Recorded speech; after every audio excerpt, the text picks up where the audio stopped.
আসসালামু আলাইকুম। আশা করি সবাই ভালো আছেন।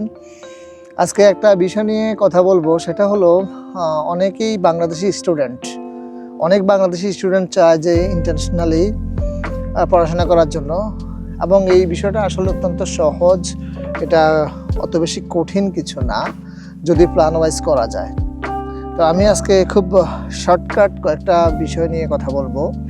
সেটা হলো, আমরা যদি লক্ষ্য করি আমাদের যে বাংলাদেশি যে স্টুডেন্টস আছে তাদের কিন্তু কিছু টার্গেট কান্ট্রি থাকে, যে কোন দেশে সে পড়াশোনা করবে, পড়াশোনা পরবর্তীতে সেটেলড হবে, এরকমও প্ল্যান অনেকের থাকে। তো সেই ক্ষেত্রে দেখা যাচ্ছে বাংলাদেশি স্টুডেন্টরা কিন্তু দেখা যাচ্ছে ইউএসএ, কানাডা, অস্ট্রেলিয়া, তারপরে ইউরোপের কিছু দেশ, যুক্তরাজ্য, এই দেশগুলোকে মোটামুটি একটা টার্গেটে রাখে মোটামুটি পড়াশোনা কন্টিনিউ করার জন্য, এবং এটা আসলে খুব ভালো।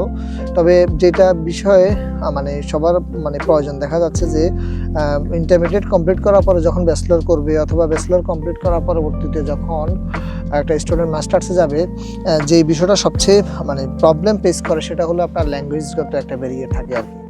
এখন কেউ যদি আপনার নর্থ আমেরিকা যেতে চায়, তাহলে অবশ্যই তাকে টোফেল করতে হবে। যদি মনে করে যে ইউরোপ কান্ট্রিতে আসবে, তাহলে অবশ্যই তাকে আইএলটিএস করতে হবে। তো এই রকম একটা বিষয় থাকে আর কি। তো আমার মনে হয় স্টুডেন্ট সময়ে, ইন্টারমিডিয়েটের প্রিপারেশনের সময় অথবা অনার্সের প্রিপারেশনের সময় ল্যাঙ্গুয়েজটা মাস্ট ওয়েল প্রিপেয়ার থাকা উচিত, যেটা দেখা যায় পরবর্তী খুব ইজি সময়ে আপনার স্টুডেন্ট ভিসা বাইরে যাওয়াটা খুব সহজ হবে।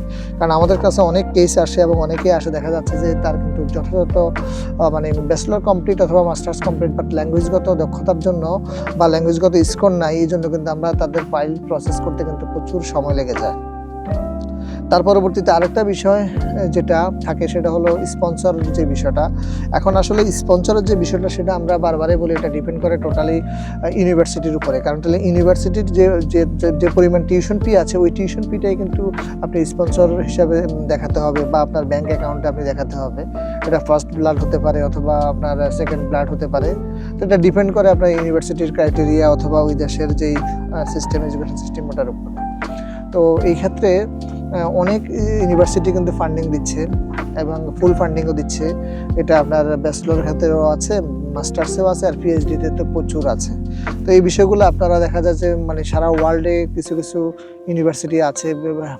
এখন আপনি যদি মনে করেন যে ইউএসএতে আপনি টার্গেট করবেন, তো ইউএসএতে প্রচুর ইউনিভার্সিটি আছে যারা মোটামুটি আপনাকে ফুল ফান্ডিং না দিলেও দেখা যাচ্ছে 25%, 30%, 40% কিন্তু একটা ফান্ডিং পাওয়া যায়। তো এইভাবে আপনি ইউনিভার্সিটিগুলো চুজ করলে দেখা যায় যে আপনার যে ব্যাংক সলভেন্সিটা, ওটা মোটামুটি খুব কঠিন আর হবে না। এই দুইটাই মোটামুটি ব্যারিয়ার থাকে, আর অন্য ব্যারিয়ার সাধারণত বাংলাদেশি স্টুডেন্টরা অত থাকে না। আর থার্ড আরেকটা বিষয় হলো, আপনি যখন বাইরে আসবেন সাস্টেন করার জন্য, অবশ্যই আপনাকে অনেক সময় দেখা যাচ্ছে কিছু কাজ করতে হয়। ইভেন আপনার যে I-20 অথবা অফার লেটারে অনেক সময় 20 আওয়ার্স কাজের যে অনুমতি দেওয়া থাকে, সেটাও আপনি করতে পারেন। সেটার জন্য কিন্তু আপনার কিছু স্কিল লাগবে, কারণ আপনি যখনই বাইরে কোনো দেশে আসবেন, তখন কিন্তু ল্যাঙ্গুয়েজগত একটা শক পাবেন এবং কালচার একটা শক পাবেন। তো কালচারাল যে বিষয়টা, সেটা মোটামুটি হয়তো আপনি আস্তে আস্তে অভ্যস্ত হয়ে যাবেন, এবং ল্যাঙ্গুয়েজগত বিষয়টা যদি জানা থাকে, আর আরেকটা জিনিস পাশাপাশি আপনার যদি টেকনোলজিক্যাল যদি কোনো নলেজ থাকে, যে কোনো POS operation, points of sales operation, অথবা যে কোনো বেসিক আইটি যদি মোটামুটি ধারণা থাকে, তাহলে দেখা যায় আপনি মোটামুটি ইজিলি উন্নত বিশ্বের জব মার্কেটে সাস্টেন করতে পারবেন। এই হলো ওভারঅল বিষয়টা। সো আপনারা যারা উচ্চশিক্ষার্থী দেশে বাইরে আসতে যাচ্ছেন, অবশ্যই আপনাদেরকে ওয়েলকাম জানাচ্ছি। এবং আমি এখন যেখানে বসে আছি, আমি কিন্তু বেলফাস্টে বসে আছি, এটা নর্দার্ন আয়ারল্যান্ডে। এবং এই জায়গাটা হলো আপনার 1912 সালে এখানে কিন্তু টাইটানিক জাহাজ এইখানে তৈরি করা হয়েছিল।